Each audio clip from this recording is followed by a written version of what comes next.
Hello everyone, welcome to Bluebell online study. Friends, आज हम 24 से लेके 30 मई 2023 के गिरिराज साप्ताहिक न्यूज़पेपर के बारे में डिस्कस करेंगे, जिसमें हम जितने भी इम्पोर्टेंट क्वेश्चन पूछे गए हैं उनको डिटेल्स में डिस्कस करेंगे।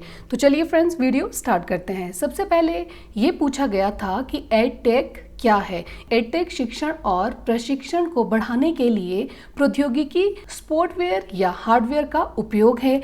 एडटेक ऐप से भरे स्मार्टफोन अब शिक्षा का प्राय बन गए हैं। कक्षाएं अब ईंट और पत्थरों से बने हुए क्लासेस से अपग्रेड हो चुकी हैं। अब क्लिक और पोर्टल तक पहुंच गई है। दूर दूर के क्षेत्रों में चित विद्यार्थियों तक पहुंचने की एडटेक की क्षमता ने क्षेत्र की वृद्धि में भूमिका निभाई है और वह आगे आने वाले वर्षों में भी बड़ी भूमिका निभाती रहेगी। जैसे सभी स्टूडेंट्स की सीखने की क्षमता सबकी अलग अलग होती है, उसी तरह एडटेक सभी को शिक्षा की एक समान गुणवत्ता प्राप्त करने में सक्षम बनाता है, चाहे उनकी उम्र या सीखने की क्षमता कुछ भी हो। तो फ्रेंड्स, अभी इसमें हमने एडटेक के बारे में पढ़ लिया है, जिसमें शिक्षा को और भी आगे बढ़ाने के लिए एडटेक के गुणवत्ता के बारे में बताया गया है। इसके बाद हम न्यूज़पेपर में जो क्वेश्चन सीरीज आता है उनको हम अब डिटेल्स में डिस्कस करेंगे। सबसे पहला क्वेश्चन ये पूछा गया था कि हिमाचल प्रदेश का राजकीय वृक्ष कौन सा है। इसका आंसर है फ्रेंड्स देवदार। हिमाचल प्रदेश का राजकीय वृक्ष है देवदार, और देवदार एक सीधे तने वाला ऊंचा शंकुधारी पेड़ है जिसके पत्ते लंबे और कुछ गोलाई के आकार के होते हैं। देवदार के वृक्षों की लकड़ी मजबूत होती है और वेट में हल्की होती है, और इस लकड़ी में काफी फ्रेग्रेंस भी रहता है, और ये लकड़ी इमारतों को बनाने में इसका इस्तेमाल किया जाता है। उसके बाद नेक्स्ट है, राज्य के प्रथम राज्यपाल कौन थे। इसका आंसर है फ्रेंड्स एस चक्रवर्ती। एस चक्रवर्ती और लॉर्ड माउंटबेटन में कंफ्यूज नहीं होना है। लॉर्ड माउंटबेटन 1947 से 1948 तक स्वतंत्र भारत के गवर्नर जनरल रहे।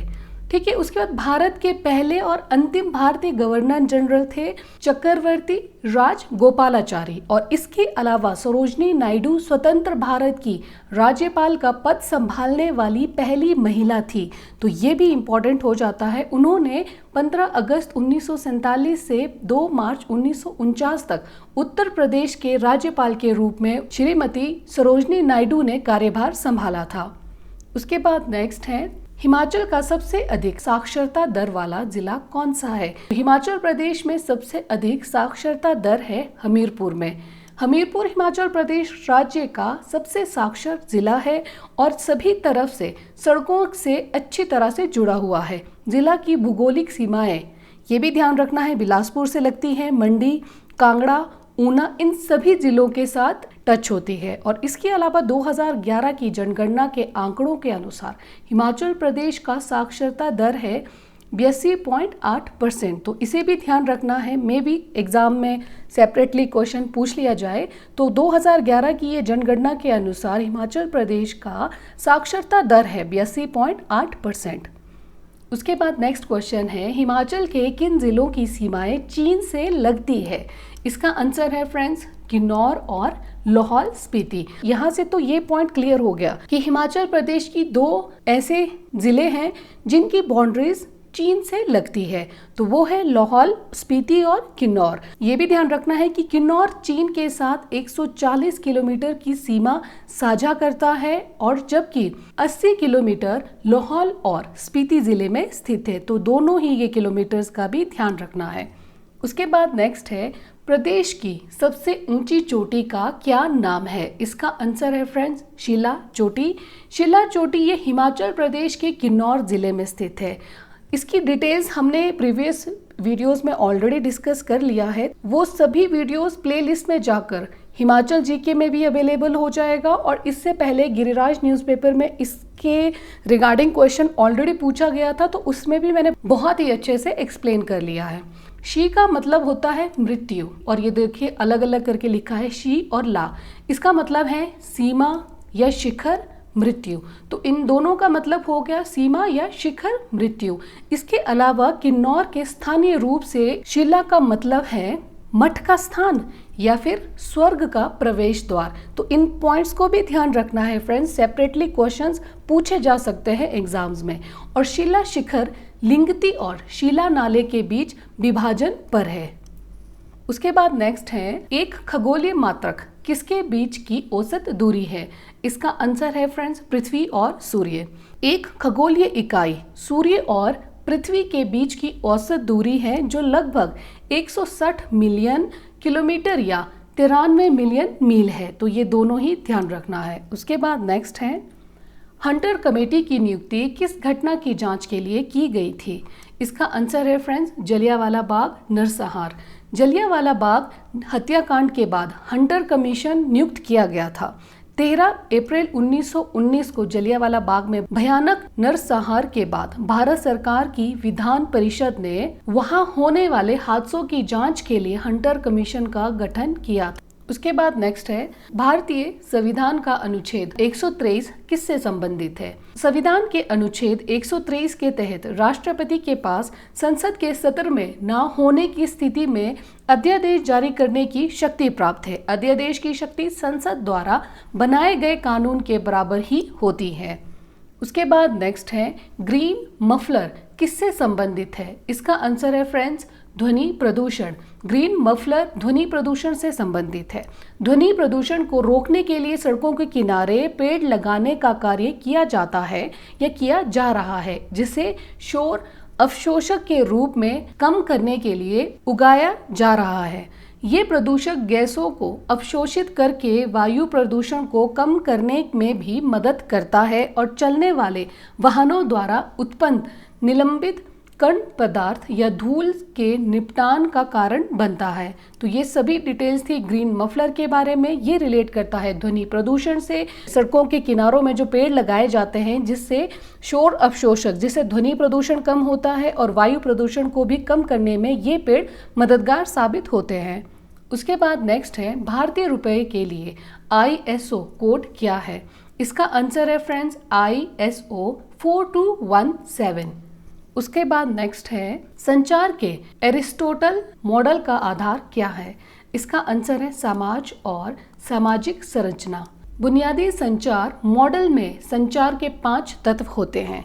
वो 5 तत्व हैं प्रेषक, दूसरा है रिसीवर और तीसरा है संदेश, चौथा है चैनल और पांचवा है फीडबैक। उसके बाद नेक्स्ट क्वेश्चन है, पहली बार राष्ट्रमंडल खेलों का आयोजन कब किया गया था? इसका आंसर है फ्रेंड्स 1930 ईस्वी में। यहाँ पे क्वेश्चन तो बिल्कुल क्लियर है कि पहली बार राष्ट्रमंडल खेलों का आयोजन किया गया था 1930 ईस्वी में। अब इनकी कुछ डिटेल्स हैं, उनको भी डिस्कस कर लेते हैं क्योंकि स्पोर्ट्स से रिलेटेड भी एग्जाम्स में क्वेश्चंस पूछे ही जाते हैं। सबसे पहला पॉइंट ये है फ्रेंड्स कि ब्रिटिश एम्पायर गेम्स का आयोजन सबसे पहले हुआ था वर्ष 1930 ईस्वी में। तो ये नाम याद रखना है, ब्रिटिश एम्पायर गेम्स, इसका आयोजन सबसे पहले हुआ था 1930 ईस्वी में। ठीक है, ये बात हम कर रहे हैं राष्ट्रमंडल खेलों का। अब देखना ये नाम चेंज हुआ है तो वो कौन से ईस्वी को नाम चेंज हुआ था वो भी ध्यान रखना है। ब्रिटिश एम्पायर गेम्स का आयोजन सबसे पहले हुआ था 1930 ईस्वी में और उस समय इस खेल का नाम क्या था?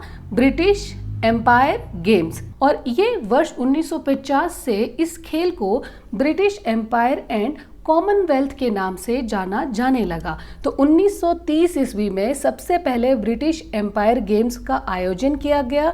उस समय इसे ब्रिटिश एम्पायर गेम्स के नाम से जाना जाता था। तो 30 से लेके 50 तक तो यही नाम था। 1950 में इसका नाम चेंज कर लिया गया। 1950 में क्या रखा गया इसका नाम? British Empire and Commonwealth Games. तो ये डेट भी याद रखना है, नाम भी याद रखना है। वर्ष 1970 और 1974 में इस खेल का नाम दोबारा बदल दिया गया था। तो क्या रखा गया था 70 से 74 तक?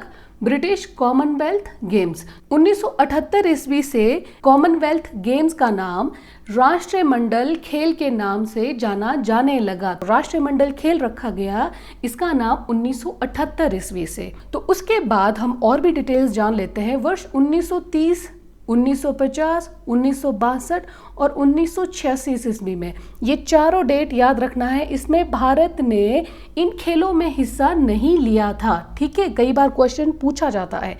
और उसके अलावा भारत ने पहली बार कब भाग लिया था? 1934 ईस्वी में लंदन में आयोजित ब्रिटिश एम्पायर गेम्स, जो नाम चेंज था वो हमने डिस्कस किया है, तो ये नाम ध्यान रखना है। ब्रिटिश एम्पायर गेम्स में भाग लिया। भारत को पहला पदक याद रखना है, इस गेम में पहला पदक राशिद अनवान ने पुरुष कुश्ती के 74 किलोग्राम वर्ग में कांस्य पदक जीतकर लाया और उसके बाद वर्ष 1938 ईस्वी में सबसे पहले पार्टिसिपेट किया था भारत ने 1934 ईस्वी में लंदन में जो आयोजित किया गया था गेम, और दूसरी बार 1938 ईस्वी में ऑस्ट्रेलिया के सिडनी शहर में आयोजित इस खेल में भारत ने भाग लिया था, पर इसमें उन्हें कोई भी पदक हासिल नहीं कर पाया था। और इसके अलावा ये एक और पॉइंट है जो बहुत इंपॉर्टेंट है कि वर्ष 1927 में national Olympic committee of India का गठन किया गया था। तो ये हो सकता है थोड़ा कन्फ्यूज़न हो रहा हो, पर अगर आप 2-3 बार इस स्लाइड को चेक करोगे, पढ़ोगे, नोट्स बनाओगे खुद से, तो ये सभी पॉइंट्स क्लियर हो जाएंगे। उसके बाद नेक्स्ट है, पेड़ों की कतारों के मध्य में फसलें उगाने की प्रणाली को क्या कहा जाता है? इसका आंसर है फ्रेंड्स तोंग्या। पेड़ों को कतारों के बीच में फसलें उगाने को तोंग्या प्रणाली कहा जाता है और ये विधि मोस्टली म्यांमार के साथ साथ भारत के अन्य भागों में भी की जाती है। उसके बाद नेक्स्ट क्वेश्चन है, इंटरनेट मेल पते के इसे @ या @ ये दोनों ही बोला जाता है कि बाद वाले भाग को क्या कहा जाता है? इसका आंसर है फ्रेंड्स डोमेन।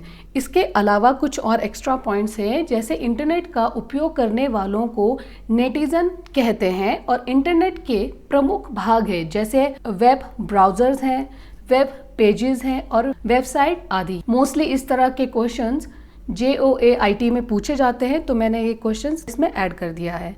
उसके बाद नेक्स्ट क्वेश्चन है, सुमित्रा नंदन पंत का मूल नाम क्या था? इसका आंसर है फ्रेंड्स गोंसाई दत्त।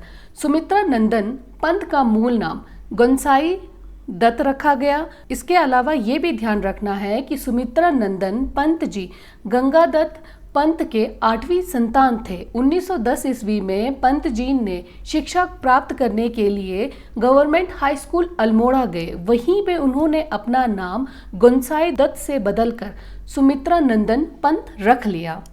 उसके बाद नेक्स्ट क्वेश्चन है, इलेक्ट्रा गोल्ड कप किस खेल से संबंधित है? इसका आंसर है फ्रेंड्स टेबल टेनिस। और इसके अलावा जितने भी टेबल टेनिस से संबंधित कप या ट्रॉफियाँ, उन सभी की डिटेल्स मैंने इसमें ऐड कर लिया है, तो वो सभी ट्रॉफी और कप यहाँ पे आप चेक कर सकते हो। आई होप फ्रेंड्स ये वीडियो आपको पसंद आ रहा होगा। वीडियो अगर आपको इन्फॉर्मेटिव लगा हो तो हमारे चैनल को ज़रूर सब्सक्राइब कीजिए। आपके एक सब्सक्राइब और लाइक से हमें बहुत मोटिवेशन मिलता है इस तरह के कंटेंट लाने के लिए।